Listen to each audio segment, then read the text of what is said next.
शान्तये यस्य द्विरदवक्त्राद्याः पारिषद्याः परश्शतं विघ्नं निघ्नन्ति सततं विश्वक्सेनं तमाश्रये व्यासं वसिष्ठनप्तारं सत्ते पौत्रमकल्मषं पराशरात्मजं वन्दे सुखतातं तपोनिधिं व्यासाय विष्णुरूपाय व्यासरूपाय विष्णवे नमो वै ब्रह्मनिधये वासिष्ठाय नमो नमः अविकाराय शुद्धाय नित्याय परमात्मने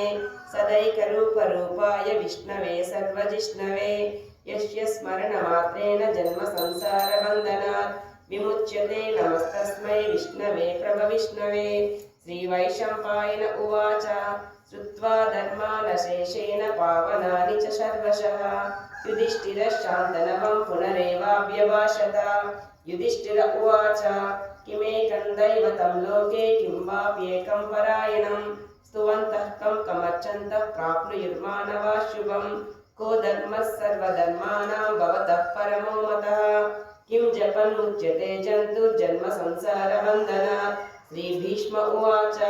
जगत्प्रभुं देवदेवम् अनन्तं पुरुषोत्तमं स्तुवन्नाम सहस्रेण पुरुषः सततोत्थितः तमेव चार्चयन् नित्यं भक्त्या पुरुषमव्ययं ध्यायन् स्तुवन् नमस्यश्च यजमानस्तमेव च अनादिनिधनं विष्णुं सर्वलोकमहेश्वरं लोकाध्यक्षं स्तुवन् नित्यं सर्वदुःखादिगो भवेत् ब्रह्मण्यं सर्वधर्मज्ञं लोकानां कीर्तिवर्धनं लोकनाथं महद्भूतं सर्वभूतभवोद्भवम्